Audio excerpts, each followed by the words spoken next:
다큐멘터리 역사를 찾아서 제613편 연산군 시를 사랑한 복군. 흥청, 운평, 광희, 이것들은 본래 악곡의 이름이었습니다. 이후로는 그 악곡을 연주하거나 혹은 춤을 추는 장악원의 기녀 집단을 일컫는 말로 통용이 됩니다. 그러다가 나중에는 연산군 개인의 쾌락적 욕망을 충족시켜주는 대상으로 변질이 되죠. 지난 시간에 소개했던 대로 이 기녀 집단 중에서 연산군의 총애를 받아서 대궐을 출입하는 특권을 누렸던 그 여인들이 바로 흥청이었습니다. 이 흥청은 매우 융숭한 대접을 받았는데요, 연산군은 공공연하게 이러한 내용의 교지를 내리기도 합니다. 흥청으로서 이미 권례에 들어온 자들은 곧 나인이나 마찬가지다. 그러니 대소신료들은 흥청의 이름을 함부로 부르지 말라. 이를 어기는 자는 엄중히 논지할 것이. 또한 과인이 특별히 광희와 운평, 이런 이름들을 지었음에도 불구하고 신료들 중에는 그렇게 칭하지 아니하고 창기라고 부르거나 악공이라 부르는 자가 있는데, 장차 이를 어긴 자를 어떻게 논지할 것인지 예조에서는 그 철목을 마련해서 과인에게 아뢰라. 그런가 하면 흥청 중에서도 왕과 동침을 한 천과 흥청의 경우에는 후궁과 동일한 예우를 하도록 규정을 만들기도 합니다. 흥청에게는 특별히 그들을 경제적으로 지원할 보인을 따로 정해두었다는 사실은 지난 시간에 소개를 했었는데요. 후궁의 예우를 받았던, 그리고 또 궁인의 예우를 받았던 흥청의 권세를 실감할 수 있는 때가 바로 이들이 궐 밖으로 행차를 할 때입니다. 물러거라! 흥청마마 행찬이라! 이놈들이 썩 물러서지 못하겠느냐? 궁인이 본가에 갈 때에는 내관, 승지, 주서 등이 뒤를 따르고 내구미, 선정관 등이 양쪽으로 늘어서서 인도하였으며 의금부의 나장 10쌍이 앞길을 헤쳐나갔는데 저작거리를 지날 때 막대기로 마구 치면서 나아갔으므로 사람들이 모두 바삐 달아나 피하느라고 물건을 잃어버리는 자들이 많았다. 자, 이 궁인들의 행렬이 드디어 본가에 도착을 하면 그 집에서 한바탕 잔치가 벌어집니다. 그리고 궁인과 함께 갔던 승지 등의 수행원들은 흥청의 본가에서 이 비단 등의 답례품을 선물로 받아왔기 때문에 당시에 사람들이 승지를 가리켜서 채단 장사다, 이렇게 놀리기도 했다는 기록이 남아 있습니다. 연산 11년 6월에는 흥청 한 사람과 운평 한 사람이 지방에 가는데요, 그 지방에 관찰사까지 동원이 됩니다. 이번에 흥청 낙동산과 운평 녹양춘이 병든 어미를 보러 원주에 가게 되었으니 강원도 관찰사는 여의를 보내어서 약을 쓰게 하라. 그 흥청이 어미의 문병을 마치고 궁중에 들어오면 그 부모와 서로 만나는 것을 기약할 수가 없으니 차라리 부모를 모두 서울로 올라와 거주하게 하라. 관에서는 전토와 집을 마련해 주어서 생업을 돕게 하고 그 형제 자매에게는 모두 관에서 시행하는 역을 면제하도록 하라. 처음에는 원주 출신의 낙동산이라고 하는 흥청의 경우에만 부모가 서울로 올라와서 살 수 있도록 거처를 마련해 주게 했는데요, 이번에는 모든 흥청에게 그 같은 혜택을 주는 방안을 논의하게 됩니다. 외방에 거주하는 흥청의 부모들을 모두 다 상경하게 하라. 서울에 올라오면 생활을 꾸려가기가 어려울 터 과인이 전토와 집을 내려서 은택을 베풀어야 하겠다. 하지만 그 수가 잠옷 많으니 모든 흥청 부모의 전토와 집을 관에서 값을 다 쳐준다면 아마 나라 살림살이를 지탱할 수 없을 게야. 호조를 불러서 의논한 다음 과인에게 아뢰게 하라. 주상전하, 만약 흥청의 부모에게 주는 집을 큰 집으로 한다면 그 값이 매우 많아서 감당하기 어려울 것이옵니다.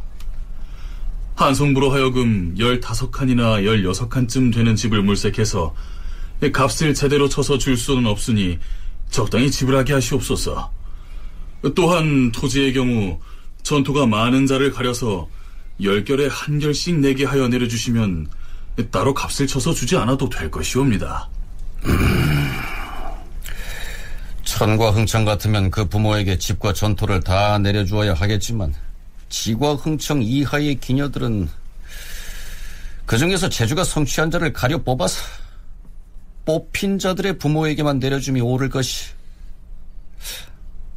그리고 전토가 많은 자의 땅을 한 결씩 강제로 내놓게 하는 것은 문제가 없겠는가? 아무리 많은 토지를 가진 자들이라도 값을 주지 않고 빼앗는다면 말썽이 생길 게 아니냐? 호조 판사는 말해보라. 예, 전하. 성안에 조성해 놓은 좌우 행랑 중에서 종로로부터 창덕궁의 하마비까지는 땅이 낮고 축축하여서 창고로 만들기에는 마땅치 않은 곳이오니 흥청의 부모들에게 그곳에 들어가 살게 하고 전토는 각각 그들의 고향에서 마련하여 주는 것이 좋을 듯하옵니다. 아니야. 행랑은 관가의 소유임으로 내어줄 수가 없어. 다시 의논하여 아래라. 결국 국왕의 승언을 입은 천과 흥청의 경우 그 부모를 서울로 불러올려서 토지와 가옥을 모두 지급하고요. 지과 흥청 이하의 경우에는 재능이 뛰어난 사람에게만 지급하게 됩니다. 국가로부터 이렇듯 그 가족들까지 재정 지원을 받기 위해서는 일정 부분 명분이 있어야 할 텐데요. 그렇다면 그 흥청들이 음악과 관련해서 어떤 역할을 수행했을까요? 성신여대 오종록 교수의 얘기 들어보시죠. 왕가의 특수한 관계를 맺은 여성이라고 하는 이유로 국가의 재정을 기울여가지고 여러 가지 경제적인 대우를 하도록 하는 상황이 되다 보니까 이제 사회 전체 차원에서 커다란 그런 문제가 됐던 것이죠.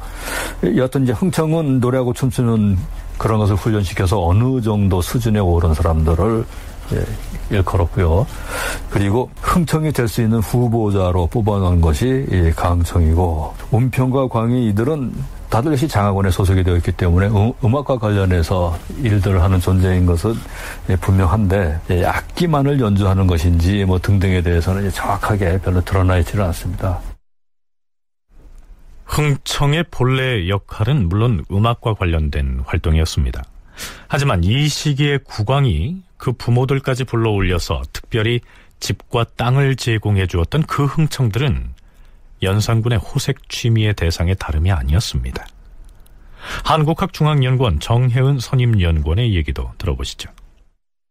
연산군은 흥청에게도 각종 그 물적 지원을 해주지만 그 형제 자매들도 온갖 역을 면제해주는 등 그 주변 사람들에 대한 그 지원과 대우도 상당히 파격적이었습니다.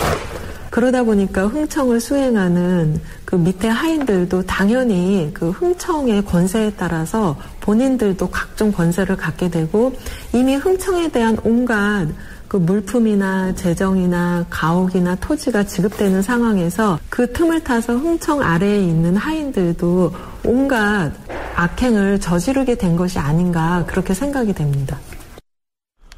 자, 흥청이라고 해서 다 같은 대접을 받는 게 아니었습니다. 연산군이 특별히 총애하는 흥청의 경우에는 그 대우가 매우 융숭했습니다. 신공제의 집값을 시가의 기준에 따라서 면포 3,000피를 쳐서 주고 그 집을 과인이 정한 흥청에게 내리라. 이러한 교지를 내리는가 하면 나주 출신의 천과 흥청인 백견이라고 하는 기생에겐 더욱 파격적인 대우를 합니다. 나주의 천과 흥청에겐 상등급의 논 50결과 밭 30일가리를 내리되 전라도 관찰사로 하여금 나주나 그 인근 고을에서 그의 부모가 원하는 땅을 원하는 대로 골라주게 하라. 토지의 면적을 나타내는 단위로서 결이란 말이 자주 등장하는데요. 도량형 연구자에 의하면 이 시기의 일결은 그 넓이가 9,859.7평방미터인 것으로 보고되고 있습니다. 따라서 연산군이 나주의 흥청에게 내렸다는 논의 넓이는 어림잡아서 50만 평방미터에 이르고요. 이걸 평수로 환산을 하게 되면 17만 평에 달하는 면적이 됩니다. 여기에다가 30일 동안 갈아야 다 갈 수 있는 밭까지 붙여줬다고 하니까 이거 뭐 어마어마한 면적이죠. 이 기사의 뒤에는 다음과 같은 구절이 첨부되어 있습니다. 나주 기생 백견에 대한 왕의 총애가 다른 흥청들을 모두 눌렀으므로 왕이 밤중에 은밀한 사랑이 있어서 이런 명을 내린 것이다. 우리말의 흥에 겨워서 마음껏 즐기면서 거드럭거리는 모양을 나타내는 말로 흥청망청이란 말이 있습니다. 바로 연산군 시기에 이 흥청에서 비롯됐다는 설이 유력합니다. 연산군이 정사는 팽개친 채 흥청에 빠져 지내다가 결국 망하고 말았기 때문에 망할 망까지 덧붙여서 흥청, 망청이란 말이 유래했다는 것이죠. 앞에서 소개한 정혜은 연구원의 얘기 중에 흥청의 하인들이 악행을 저지르기도 했다라고 했습니다. 연산 11년 8월의 기사를 보면 이러한 내용이 올라 있습니다. 흥청이 스스로 좋은 집을 물색하고서 왕에게 아뢰면 왕이 곧 호주에 명하여 시가를 쳐서 강제로 사들인 다음 그 흥청에게 내려주었다. 이로 말미암아 성안의 좋은 집들은 모조리 흥청의 차지가 되고 흥청의 집 하인들도 연주를 이용해서 간사한 짓을 하였는데 장차 들어가 살고자 하는 집이 있으면 그 주인을 쫓아내고 재물을 빼앗았다. 하지만 사람들은 맞서서 다투지도 못하였으며 흥청의 하인에게 후하게 뇌물을 주어야 그만두었다.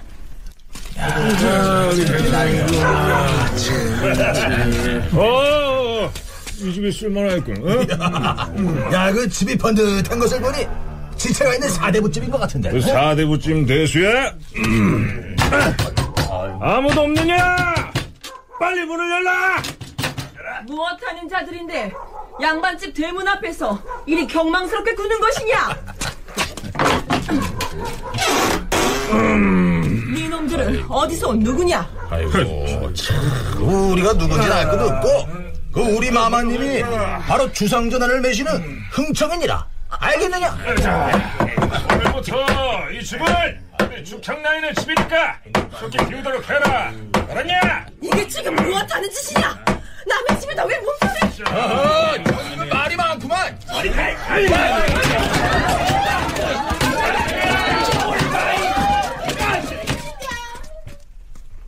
그때 흥청 중에서 왕의 총애를 받는 자가 많았는데 그 집의 부모나 하인들이 각각 흥청의 이름을 쓴 명패를 가지고 가서 도성 안에 큰 집을 골라 대문에 못을 박고서 급히 독촉하여 쫓아내면 설령 사대부의 집일지라도 허둥지둥 달아나느라 재산도 다 버리고 거두지 못하였다. 흥청과 관계가 없는 거리의 불황한 무리들도 궁인에게 후히 뇌물을 주고서 암흑의 흥청의 친속이라는 이름을 사칭하고 멋대로 남의 집을 골라서 문득 문패를 건 다음 이것은 아무 나인의 집이다 하며 외쳤다. 그러면 그 집 사람들은 갈피를 잡지 못하고 쫓겨나거나 혹은 그 사람에게 후히 뇌물을 주고 빌기도 하였다. 이로 말미암아 무례한 무리가 흥청의 이름을 빌려 위세를 부리고 다녔는데도 감히 관가에 가서 고소하여 따지는 사람은 하나도 없었다. 자, 이렇다 보니 어떤 흥청의 하인들이 이 남의 집을 차지하겠다고 대문에다가 문패를 받고 집을 강탈하려고 했는데 알고 보니 그 집이 바로 다른 흥청의 집이어서 연산군에게 그 일이 보고돼서 처벌받는 일도 있었다고 합니다. 그 사람들이 직접적으로 그 궁궐 밖에서 영향력을 행사할 수는 없거든요. 결국은 그런 흥청과 관련된 가족이 무엇인가 그 영향력을 행사를 하면서 사대부가의 집도 뺏고 하는 일이 벌어졌다 하는 것인데 결국은 몇백 명의 흥청이 다 그런 식으로 했다라고 한다면은 벌써 그때 뒤집어졌겠죠. 아마 몇 명의 흥청이 그런 일을 했다 하는 것 같고, 그리고 실제로 구체적인 알맹이는 어떤 흥청이 다른 흥청의 집에 흥청이라고 써서 붙였다라고 하는 것이고, 그것에 대해서 연산군이 처벌할 것을 명령한 내용입니다. 그게 내용의 핵심인데. 자, 그런데요. 그 기녀들 중에서 가장 처지가 딱한 쪽은 지방 여기저기에서 뽑혀 올라왔던 운평들이었습니다. 이들의 소망은 임금에게 간택돼서 궐 안에서 열리는 연회에 참석하는 것이었는데요. 언제 그런 기회가 올 것인지 기약을 할 수가 없었던 것이죠. 더구나 연산군은 그 운평들에게 이러한 교지를 내려둡니다. 중위에서 뽑혀온 운평들이라고 해서 단장의 힘을 쓰지 않아서는 아니 될 것이야. 응? 어명이 있으면 하시라도 예고할 수 있도록 앞으로는 날마다 단장을 하고서 대기하게 하라. 운평 수백 명이 연방원에 있으면서 음악을 익혔는데 왕이 불시에 부를 수가 있으므로 항상 정장을 하고 있어야 했다. 그들은 음식을 먹을 겨를이 없어서 굶어서 쓰러지는 자도 있었다. 운평의 경우는 한때 한 1000명 정도가 소속이 되어 있었다고 합니다. 이 많은 여성들이 언제 잔치에 불려갈지를 몰라서 항상 치장을 하고요. 그러다 보니까 식사할 시간도 없이 허기 때문에 쓰러졌다는 그러한 기록도 나와 있습니다. 이처럼 운평 같은 경우에는 본인이 흥청이 되기 위해서 각고의 노력을 했다고 보여집니다. 그리고 흥청이나 운평 같은 경우에는 규모가 많다 보니까 맨 처음에는 미혼자만 뽑았지만 어느 순간부터는 기혼자들도 흥청이나 운평으로 뽑혀지게 됩니다. 이럴 경우에 기혼자는 본인의 남편과 강제로 별거를 해야 되고요. 기혼이나 미혼을 막론하고 임신과 출산은 금지했습니다. 자, 연산군의 음행 혹은 엽색 행각에 대해서는 이제 여기서 그만 그쳤으면 좋겠는데요. 하지만 한 가지 사례를 더 거론하려고 합니다. 월산대군의 부인 박씨의 얘기입니다. 이 문제는 얼마 뒤에 발발하는 중종반정과도 관련이 있기 때문인데요. 궁중에서 연회가 열릴 때면 흥청이나 또 여타 궁인들뿐만이 아니라 사대부의 부인들도 아예 아무개의 부인이다 하는 이름표를 달고 참석하게 해서 마음에 드는 여성을 골라서 간음을 했다 하는 내용을 소개한 적이 있습니다. 그런데 그 중에는 왕실 종친의 부인도 포함되어 있었습니다. 월산대군의 부인 박씨가 그 사람인데요. 월산대군은 성종의 친형이지요. 따라서 그의 부인인 박씨는 연산군에겐 큰어머니가 됩니다. 큰어머니를 간음했다는 것, 이거 참 놀라운 일인데요. 정말로 그랬을까요? 박송질의 아내 정씨는 아주 젊고 미모가 뛰어나서요. 그 연산군의 총애를 받았다고 하는데 조선왕조실록에는 이 여성도 궁궐에 잔치를 갔다 오고 나면 연산군을 그리워했다. 그래서 여성도 문제다. 이제 이러한 기록들이 나와 있습니다. 특히 월산대군 부인 박씨의 경우에는 연산군에게는 큰어머니가 됩니다. 바로 월산대군은 소해왕후 인수대비의 아들로서 성종의 형이 되기 때문에 연산군에게는 큰어머니가 됩니다. 기존의 연구 성과를 살펴보면 이 월산대군의 부인 박씨의 나이가 정확하지 않습니다. 근데 여러 가지 자료들을 통해서 계산을 해보면 연산군에 비해서 한 20살 이상, 20년 이상 연상이었다고 합니다. 네, 물론 월산대군 부인 박씨의 생년에 대한 기록이 없기 때문에 당시 그의 나이를 정확히 가늠할 수는 없지만 이런저런 정황으로 미루어 보면 적어도 20살 이상의 차이가 난 것으로 짐작이 됩니다. 연산군 말년인 연산 12년이 되면 연산군의 나이가 30대에 접어드는데요. 그렇다면 월산대군의 부인 박씨는 나이가 50이 넘었다는 얘기가 됩니다. 어찌됐든 제위 12년 되던 해 6월에 연산군은 이런 명을 내립니다. 승평부 부인의 부인이란 글자 위에 큰 대자를 더 넣어서 도서를 만들고 문신들에게 따로 책문을 짓도록 하라. 연산군이 부인이라고 하는 칭호 앞에 큰 대자를 붙여서 높여 부르도록 했다 하는 이 승평 부인이 바로 연산군의 큰어머니인 월산대군의 부인 박씨입니다. 이 기사 뒤에 첨부된 사신의 평은 이렇습니다. 박씨는 수십 년을 과부로 살면서 불교를 받들고 믿었다. 남편인 월산대군의 묘 곁에 흥복사를 세우고 명복을 비느라 자주 그 절에 갔으므로 사람들이 혹 의심을 하기도 하였다.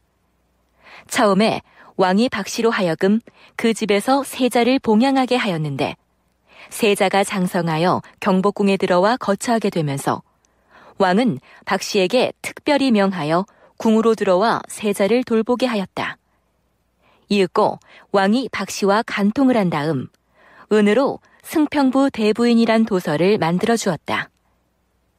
어느 날 밤 왕이 박씨와 함께 자다가 꿈에 월산대군을 보고는 그를 밉게 여겨서 내관으로 하여금 한 길이나 되는 쇠막대를 월산대군의 무덤에 꽂게 하였는데 그때 하늘에서 벼락치는 소리가 들렸다. 한편 이 월산대군의 부인 박씨는 연산 12년 7월에 사망한 것으로 나옵니다. 그런데요, 그의 졸기를 보면 이렇게 돼 있습니다. 월산대군 이정에 처 승평부 부인 박씨가 죽었다.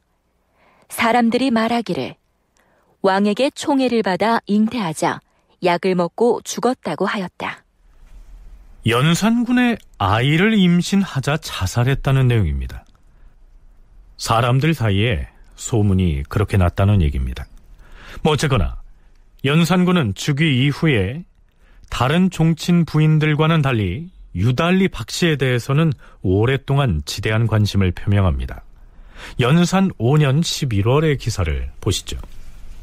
주상전하, 듣자온즉 월산대군 이정이 저에게 녹을 주신다 하였사온데 이것이 어느 법에 근거하심인지 모르겠사옵니다. 이것은 일찍이 조종조에 없는 일이옵니다. 한번 이렇게 단서를 열어놓으면 후에 반드시 그것을 가지고 줄례를 삼게 되므로 폐해를 구원하기가 어려울 것이옵니다. 뭐? 전례에 없다 하여 녹을 주어서는 아니 된다는 법이 어디 있는가? 응? 과인의 특별한 은혜에서 나온 것이니 법에 구애될 것 없다. 아니되옵니다. 월산대군 저에게 녹을 주는 일을 거두어 주시옵소서. 과인은 듣지 아니할 터이니 다시 말하지 말라. 그리고 월산대군 부인에게 금표 안에 들어간 토지의 대가를 원하는 대로 넉넉히 주도록 하라. 이 외에도 연산군은 박씨에게 무수히 많은 물품을 하사하는데요. 쌀, 콩, 면포, 노비 등을 무려 18차례에 걸쳐서 제공합니다. 종친의 부인에게 이처럼 많은 물품을 지속적으로 하사한 것은 유례를 찾을 수 없는 일이었습니다. 조선왕조실록에는 이 연산군이 월산대군 부인 박씨에게 지나칠 정도로 많은 선물과 물품을 내리는 것을 볼 수가 있습니다. 그렇기 때문에 두 사람의 관계를 정확하게 오늘날 알 수는 없지만 분명한 사실은 연산군이 월산 부인 박씨에 대해서 상당한 많은 호감과 호의를 가졌던 것은 분명하다고 생각합니다. 이러한 조선왕조실록의 기사에 의거해서 살펴보면 두 사람의 관계는 정확하게 지금 단정 지을 수는 없지만 적어도 연산군이 월산대군의 부인 박씨에 대해서 상당한 호의를 가졌다는 사실은 충분히 알 수 있습니다. 네, 여기에서 유념해야 할 점은 이 월산대군의 부인 박씨의 남동생이 박원종이라는 사실이죠. 중종 반정을 일으켜서 연산군을 내치는데 주도적인 역할을 한 바로 그 인물입니다. 이 박원종은 누이 박씨가 조카인 연산군의 간음 상대가 돼서 몸을 더럽힌 데에 대해서 아주 깊은 원한을 가진 것으로 기록돼 있습니다. 너희는 지금 왜 궁중에 들어와 있는 것입니까? 주상이 그리하라 하니 어찌하겠느냐. 아무리 주상이 그리 명했거늘 지하에 계신 월산대군이 이 사실을 알면 뭐라 하시겠어요? 그래, 내가 죄인이다. 내가 죄인이야. 그래, 주상이 녹을 준다고 어찌 그걸 덥석 받을 수가 있습니까? 내가 받고 싶어서 받은 줄 아느냐?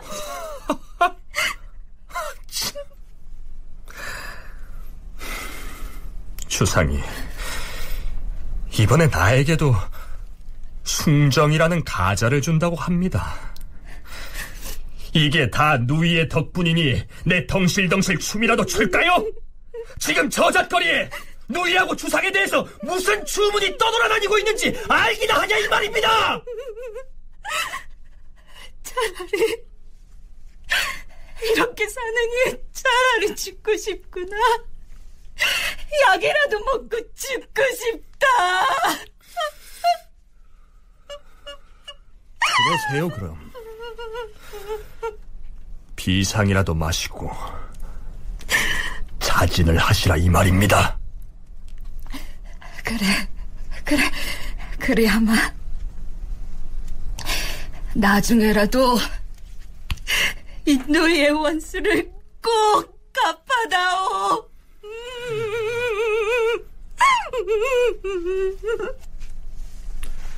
월산대군의 부인 박씨는 이렇게 해서 결국 자살을 택했고요. 얼마 뒤에 박원종이 중종반정을 주도해서 연산군을 내쫓는 데 앞장선 그 배경에는 결국 연산군에 대한 누이의 증오심이 한몫했을 것이란 얘기입니다. 물론 이것은 연산군 일기와 중종실록의 기사를 근거로 해서 꾸며본 얘기입니다. 중종실록에 실린 박원종의 졸기를 보면 그 내용이 이렇습니다. 박원종의 만누이는 월산대군 이정의 아내였는데 폐주연산이 간통하여서 늘 궁중에 머무르고 있었다. 폐주연산이 특별히 박원종에게 숭정의 가자를 주니 원종이 분이 여겨서 그 누이에게 말하기를 왜 참고 사는가? 약을 마시고 죽으라 라고 하였다. 물론 월산대군 내 부인 박씨가 연산군의 아이를 잉태하자 자살한 것으로 나온 이 기사의 경우에는 이미 50이 넘었을 것으로 보이는 박씨의 나이로 미루어서 그 개연성이 좀 의심스럽기는 합니다. 자, 이제부터는 연산군의 시작 활동, 즉 시인으로서의 연산군을 탐색해 보려고 합니다. 조선 왕조 전체를 통틀어서 연산군만큼 많은 시를 남긴 왕이 없었습니다. 사실 연산군이 쫓겨난 뒤인 중종 때에 연산군 제위 중에 엮었던 그의 시집을 불태워서 없앴다고 돼 있는데요. 그럼에도 불구하고 연산군 일기에 임금이 지은 시, 즉 어제시가 150여 편이나 전하고 있다는 사실은 그가 얼마나 많은 시를 지었는지를 짐작하게 합니다. 자, 그런데요, 임금이 시를 즐겨 짓고 읊고 하는 행위에 대해서 이 성리학을 신봉하는 신료들은 썩 바람직하게 여기지는 않은 것 같습니다. 연산군 주기초인 연산 2년에 연산군이 고금의 명시를 편집해서 시학대성이란 책으로 내보려고 했는데요. 신료들이 반대합니다. 전하, 자고로 제왕으로서 시를 즐겨 짓는다는 것은 어지러움을 가져오게 될 뿐인 것이옵니다. 전하께서는 오랫동안 경연에 납시지 아니하시면서 근래에는 시를 지어서 신하들에게 하사하시었고 또한 시학대성을 인쇄하여 올리게 명하였다 하시니 신등은 사방 사람들이 이 소식을 듣고서 정사가 아직도 다 정돈되지 못하고 있는데 이런 일에 마음을 쓰신다고 할까 보아 걱정이 되옵니다. 자, 쉽게 얘기해서 시 짓는 일에 관심 두지 말고 경연에 힘쓰라. 대신들이 이렇게 충고를 하고 있는 것이죠. 그렇다면 임금으로서 시 짓는 일을 즐겨 하는 것은 군주의 도에 반하는 일일까요? 오종록 교수와 정혜은 연구원의 얘기 차례로 들어보시겠습니다. 본능적인 즐거움이나 슬픔이나 뭐 이런 것들도 역시 미움이나 뭐 그런 이제 격한 감정들도 싣게 되니까 그런 시를 지을까봐 걱정을 할 수는 있겠죠. 그렇지만 시도 원칙적으로는 하늘이 정한 이치나 이런 것들을 많은 사람들에게 널리 알리고 뭐 하는 수단이 된다면은 그건 이제 훌륭한 시라고 그렇게 생각을 했던 것이죠. 이 한자 문화권에서 시라고 하는 것이 갖는 어떤 의미 내지 가치가 매우 독특합니다. 중국의 최고 지도자인 이 시진핑이 우리나라에 와서도 대학교에 가서 뭐 특강을 하면서도 그렇고 자주 이 시를 인용하는 것을 볼 수가 있는데 거기에서 더 나아가서 이제 한시를 지을 수 있다라고 한다면은 이것은 어떻게 보면 최고 지도자로서의 어떤 덕목을 훌륭하게 갖추었다라고 평가를 받을 수가 있는 거죠. 조선왕조의 임금들도 시를 짓습니다. 근데 그 시의 내용이 개인의 사감을 드러내거나 개인의 감정을 표현하는 그러한 시보다는 군주로서의 마음 자세, 국가를 어떻게 다스리겠다, 이제 이러한 내용들이 많고요. 그리고 실제로 여러 그 연회나 잔치에서 신하들과 같이 서로 주고받는 시창시를 짓습니다. 그렇기 때문에 연산군이 시를 많이 지은 것이 임금으로서의 자질에 어긋난다라고 저는 생각하지 않습니다. 자, 그러면 연산군이 지은 시를 감상해 볼까요? 참고로 우선 연산군이 지은 시의 특징에 대해서 정혜운 연구원의 얘기 들어보시죠. 73%가 칠원절구라고 합니다. 이것은 두 가지 측면에서 말씀을 드릴 수가 있는데요. 당시 문단에서 칠원시가 상당히 유행을 했다고 합니다. 그래서 연산군도 당시 문단에서 유행했던 칠원시를 짓게 되고요. 그러면 왜 절구로 왜 지었느냐? 이 부분은 연산군이 그 신하들을 상대로 대단히 즉흥적이면서도 격정적인 시를 짓는 것을 상당히 좋아했다고 볼 수가 있습니다. 그리고 연산군은 초창기서부터 시에 대해서 대단히 관심이 많아서요. 여러 가지 좋은 식구를 모아서 책으로 만든다든지 그래서 시를 상당히 좋아해서 당시 신하들이 이렇게 임금이 이렇게 시를 짓는 것을 좋아하면 안 됩니다라고 얘기도 합니다. 칠원절구란 시의 한 구절이 7글자씩으로 된 넉 줄의 시를 일컫습니다. 즉위 초반인 연산 2년 11월 23일치 실록에 시 한 수가 올라 있는데요. 그 내용은 이렇습니다. 해심 번다 곤기면 기침이 잦고 열이 높아 피곤한 기운이 계속되어서 경경종야 민응연 이리저리 뒤채며 밤새 잠 못 이루네. 간관 분염 종사중 간관들이 종묘사직의 중함은 생각하지 않고 매상소장 권경연 상소 올릴 때마다 경연에만 나오라 하네. 자, 이런 내용입니다. 이 한시가 칠원절구인지를 살펴보기 위해서 한시의 원문을 함께 소개했는데요. 그렇다면 연산군이 이 시를 지었던 배경을 잠깐 들여다보죠. 시를 짓기 직전에 사관원에서 이렇게 간언을 합니다. 전하, 옥이 아름답다 하나 갈고 다듬은 후에만 구슬이 되며 금이 아무리 단단하다 하나 갈고 쪼아낸 후라야 좋은 그릇을 이루는 것이옵니다. 임금 역시 천부의 아름다움이 있다 하여도 반드시 전후 좌우에서 연마하고 익숙해져야만 그 덕을 이룰 수가 있는 것이옵니다. 더구나 임금은 한 몸으로 광대한 천하를 통할하며 한 마음으로 번거로운 만기를 다스리는데 선과 악이 맞물려 닥쳐오니 옳고 그름을 쉽게 밝히기가 어려우며 충성과 간사함이 함께 이르니 참과 거짓을 쉽게 분간하지 못하옵니다. 성종대왕께서는 성학이 이미 매우 고명하시어서 경연에 나가서 크게 얻을 것이 없었으나 날마다 3번씩 경연에 납시어서 큰 선비들과 함께 조석으로 의논하고 생각하시었는데 이것은 우리 전하께서 친히 보신 바이옵니다. 지금 전하께서는 고명하신 자질을 천품으로 타고나셨사옵니다. 하오나 갈고 닦음을 지극히 하지 않을 수 없사옵니다. 더구나 지금 전하의 학문은 아직 성종대왕에 이르지 못하실 터인데 직위하신 이래로 경연에 매우 드물게 나오시니 이 신득은 걱정을 금할 수 없사옵니다. 비록 옥체가 미령하시어 그렇다고 하오나 깊은 궁궐에 계실 때가 많고 사대부를 친근히 면대하시는 날이 적으니 전하께서는 누구와 더불어 군주의 도를 함양하겠사옵니까? 하하, 과인이 언제 경연에 나가지 아니하겠다 하였는가? 다만 몸이 아파서 나가지 못한 것이라 했거늘. 네, 실제로 이때 연산군은 몸이 불편했을 가능성이 있습니다. 아니면 간관이면서 대신들이 자꾸만 성종을 들먹이면서 경연에 나가기를 권하자 짜증이 났을 수도 있겠죠.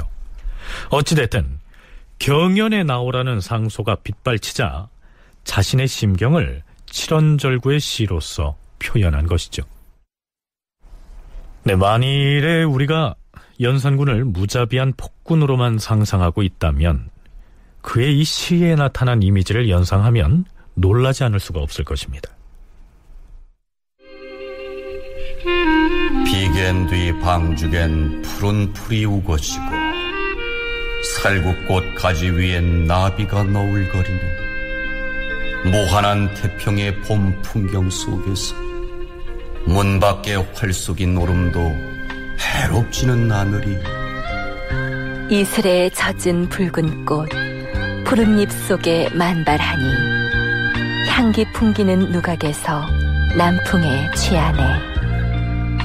구경만 하라고 은대에 내린 것이 아니라 심심할 때 보면서 천지조화를 생각해 하는 것이네. 들국화 시들었는데 집국화는 난만하고 붉은 매화 떨어지자 흰 매화 한창이네. 풍물을 구경하며 하늘이 치안다지만 인군의 도는 제일 먼저 화목한 정사 펼치는 것이네. 네, 세 편의 시를 들어봤습니다. 맨 처음의 시는 승지들에게 활쏘기 연습을 장려하면서 내린 시고요. 두 번째는 승정원의 사계화라고 하는 꽃을 하사하면서 함께 내린 시입니다. 그리고 맨 나중에 들국화, 집국화 운운하는 시는요, 연산 9년에 승정원에 내린 시입니다. 세 편 모두 잘 쓰인 서정시라는 느낌을 주게 됩니다. 특히 세 번째 시에서 연산군은 인군, 즉 군주의 도가 화목한 정사를 펼치는 데 있다라고 읊고 있어서 이때까지만 해도 좋은 임금이 돼야겠다 하는 다짐을 한 것처럼 보입니다. 시라고 하는 것은 현대 문학에서도 상당히 감수성이 예민하고 섬세한 그런 내면을 표현하는 하나의 문학적 장르라고 할 수 있습니다. 조선시대의 군주가 이렇게 섬세하고 문학적인 감성을 저는 충분히 가질 수 있다고 생각합니다. 연산군은 그것을 대단히 크게 탈출을 했던 임금이고요. 하지만 조선이라는 나라는 당시 연산군이 제의를 하고 있을 그 당시는 성리학을 통해서 군주론을 세우려고 했던 그런 시대였습니다. 그런 시대와 연산군의 어떤 감성이 충돌하면서 결국은 연산군의 그 시작 활동이 바로 안 좋은 임금을 나타내는 중요한 기준으로 바뀌어졌다고 생각을 합니다. 연산군은 시적인 감성을 타고났는데 그가 제위했던 시기는 성리학의 경전을 통해서 군주의 도를 세우려고 하던 때였으므로 연산군의 성정과는 맞아떨어지지가 않았다. 정혜은 연구원의 분석이 그러합니다. 연산 9년 5월 8일에는 중국 사신이 조선에 와서 선비들과 문답을 나누는데요. 김감이라고 하는 대신이 대답을 제대로 못해서 논박당하는 일이 있었습니다. 그 일이 있은 후에 승정원에 시한수를 내리게 됩니다. 그 시의 내용과 시를 짓게 된 배경을 오종록 교수로부터 들어보시죠.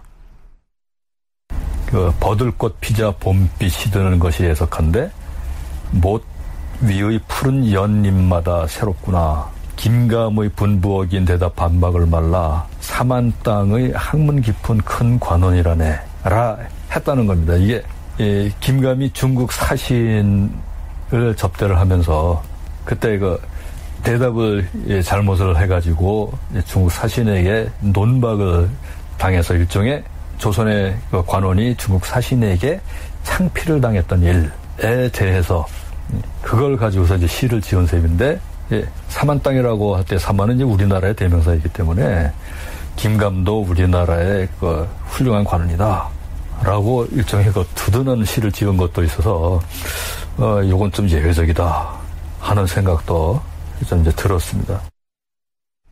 중국 사신에게 논박을 당해서 기분이 상해 있을 대신을 위해서 임금으로서 위로의 마음을 담아서 칠원절구 한 편을 내리고 있습니다. 적어도 이 시로 표현된 내용만으로 보면 매우 자상한 군주의 면모가 나타나죠. 그런가 하면 그의 시편에선 임금으로서 스스로 끊임없이 반성하는 모습을 담기도 합니다. 정혜은 연구원의 목소리 들어보시죠. 연산군이 지은 100편 이상의 시 가운데 연산군의 새로운 면모를 알려주는 아주 좋은 시가 한 편 있습니다. 언제 지었는지는 잘 알 수는 없지만 아마도 집권 초기에 지은 시가 아닐까 그렇게 추정을 하고 있습니다. 한번 제가 읊어보겠습니다. 덕도 없이 외람되이 왕업을 이어서 백성들 다스린 지 10년이 넘었네. 매번 공정하지 못함이 부끄러웠고 항상 교화가 부족함을 한스럽게 생각했도다. 이 시를 보게 되면 이것이 과연 연산군이 지은 시일까? 이렇게 생각이 될 정도로 본인이 좋은 임금이 되고 싶어하는 그런 마음을 되게 허심탄회하게 담은 시라고 보여집니다. 시에 나타난 이미지로만 보면 좋은 군주가 되기 위해서 끊임없이 노력하고 또 반성하는 어진 임금의 모습이 진하게 투영되어 있습니다. 하지만 실제로는 수많은 신하들을 무차별로 도륙하는 무자비한 폭정을 일삼았으니까요. 자, 이 모순과 괴리를 어떻게 해석해야 할까요? 그럼 이번엔 스스로 갑자사화의 피바람을 일으켜서 이미 수많은 신료들을 사륙한 뒤에 그의 시가 어떻게 달라지는지 살펴보시죠. 간신히 악의를 품고도 충성하는 양하여 임금을 격렬하여 소나귀에서 희롱하려 하도다. 조정에서는 그 폐단을 한탄하나 남에게 배격될까 두려워서 다투어 서로 구제하려는 못된 버릇을 일으키네. 과인이 어제 시를 내렸으니 승지들은 과인이 시를 지은 뜻을 해석하여 아뢰고 또 정승 및 의금부 당상으로 하여금 차운하여 올리도록 하라. 차운하여 올리라 하는 말은 연산군 자신이 지어서 내린 어제 시에서 각각 운자를 따서 시 한 수씩을 지어서 올리라, 이런 얘기입니다. 연산군은 이렇듯 자신이 시를 지어 내리고 나서 신료들에게 해설을 하라 하고 명하거나 자신의 시에 응답하는 답시를 지어서 올리라고 명하면서 제대로 짓지 못하는 관리들을 꾸짖기도 합니다. 적어도 시를 짓는 일에 있어서만큼은 연산군이 큰 자신감을 내보이면서 신하들을 제압하고 있는 것이죠. 연산군은 갑자사화 이후에 많은 시들을 쏟아내는데요. 참소를 당하니 진실로 턱없음을 알겠노라. 꿈 이루기 어려운 속에 한과 부끄러움만 가득하네. 네 능히 충경을 다하여서 비뚤어진 이 풍속을 바로 잡으리. 자, 이렇게 임금을 능멸하는 이른바 능상의 풍속을 바로잡겠다 하는 의지를 시에서 내보이기도 하고요. 제위 말년인 연산 12년 7월에는 기생 중에서 늙고 볼품없는 운평의 모습을 보고는 시를 써서 이렇게 비웃습니다. 주름진 얼굴, 구부러진 허리에 쑥대머리를 흩뜨리고 찬마루에 구부리고자 하며 옛날을 생각하는구나. 남들이 비웃으며 발을 제치고 엿보는 줄도 모르고 누가 나의 호기를 당하리 웃음치며 과시하네. 이 운평은 흥청이 되지 못한 가장 급이 낮은 기생이죠. 그 운평 역시 임금인 자신의 명에 따라서 지방에서 뽑혀 올라왔을 텐데 이 연산군은 그 모습을 몰래 훔쳐보면서 이렇게 시를 지어서 조롱을 했던 것입니다. 그러면서 이렇게 말합니다.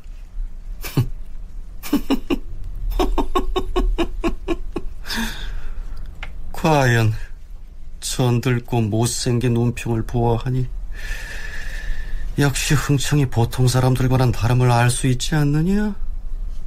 과인이 지금 지은 이 시는 늙고 추한 운평을 비웃는 시이니 승지들은 이에 화답하는 시를 지어 올리라.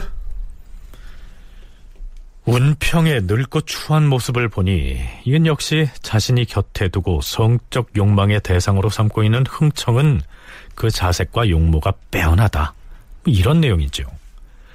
늙고 추한 그 운평도 순전히 자신의 명에 따라 어느 지방에선가 뽑혀 올라온 자신의 백성일 텐데 말입니다.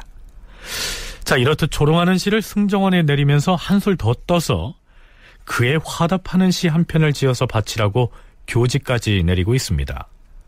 글쎄요, 연산군 그가 시를 짓는 데에는 재주가 있을진 몰라도 만백성의 어머니인 군주가 되기에는 턱없는 인물이었다, 이런 생각이 들지 않습니까? 내로도 훌륭한 시인이었죠. 시를 잘 짓는다는 것하고 훌륭한 정치를 할 수 있는 품성, 이 둘은 뭐 그렇게 긴밀한 상관관계에 있는 것 같지는 않고요. 아울러서 꼭 훌륭한 시인이 훌륭한 사람이다라고는 할 수 없겠죠. 그런데 연산군이 얼마나 훌륭한 시인이었는가 하는 것까지는 잘 모르겠고요. 그런데 여튼 그래도 한시를 지을 수 있다라고 한다면은 이거는 꽤 중요한 능력을 이제 갖췄다라고 평가할 수 있는 것은 이제 사실이겠죠. 연산군은 비록 폭군이었을지언정 그래도 시인으로서의 감수성을 타고난 것이 아니겠느냐, 이렇게 말하는 사람들이 많은데요. 오종록 교수는 그의 심리 상태를 가늠하기 위해서는 그가 즐겨하는 사냥의 행태를 상기해 볼 필요가 있다고 얘기합니다. 왕이 사냥을 할 때면 나무 위에다 시렁을 메고 몸소 거기로 올라가서 나뭇가지로 몸을 가리고 있다가 짐승이 지나가는 것을 엿보아 쏘는 것을 즐겼다. 또한 곰이나 범을 사로잡아다가 금원에 풀어놓게 하고서 친히 활을 쏘아 즐거움을 삼았으며 향교의 유생이나 사찰의 승려들까지 모두 몰입꾼으로 동원하니 그 중에는 부인이 남자 복장을 하고서 몰입꾼으로 나오기도 하였다. 거리에는 어깨에 생포한 곰이나 범을 메고 대궐로 오는 자들이 길에 줄줄이 늘어섰다. 경기, 충청, 황해, 강원 등 사도가 이 때문에 매우 어수선하였으며 백성들이 고달파서 사방으로 흩어져 달아났다. 이런 사정 말고도 연산군이 즐기는 독특한 사냥 습벽이 있었습니다. 전하, 저기 대성전 안으로 호랑이를 몰아넣었사옵니다. 아, 그래? 호랑이를 몰아넣었으면 사방문을 걸어 잠그도록 하라. 혹 놀라서 도망을 치면 안 될 것이야. 단단히 걸어 잠갔사옵니다, 전하. 그럼 이제 활을 가져오라. 예. 여기 있사옵니다.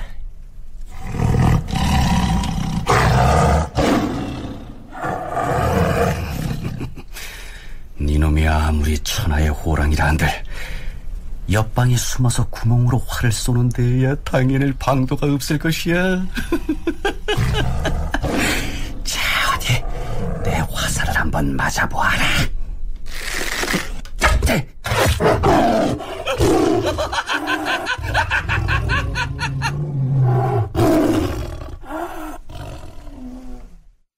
왕은 큰 호랑이와 큰 멧돼지를 산채로 실어다가 후원에 들여오기도 하고 혹은 호랑이를 대성전 안에다 가둬놓고 벽에 구멍을 뚫어서는 그 구멍으로 활을 쏘기도 하였다. 그렇다면 과연 시를 읊는 폭군이라고 하는 이 모순된 인격을 어떻게 이해해야 한다는 것일까요? 오종록 교수의 얘기 이어집니다. 실제 시인이라고 한다면은 다른 사람들의 그 희로애락을 잘 느끼는 그런 풍부한 감수성을 가져야 하겠지만 그게 자기 안에만 갇혀있는 감수성이 아니었는가. 그래, 다른 짐승이 화살을 맞고 죽어가면서 아파하고 하는 것을 느끼기보다는 그냥 그 다락 위에 갇혀서는 자기의 마음도 그 안에 갇혀서 활을 쏘고 하는 그런 심리 상태로 움츠러든 심리 상태로 있었던 것은 아닌가 하는 그런 생각도 들고요. 결국 뭐 부분적으로는 다른 사람들의 그 감정이나 이런 것들에 대해서도 이제 공감을 하는 그런 것들이 없지는 않았겠지만은 결국은 갈수록 자기의 정신세계 속에서만 이제 갇히는 쪽으로 이제 심해졌던 것은 아닌가.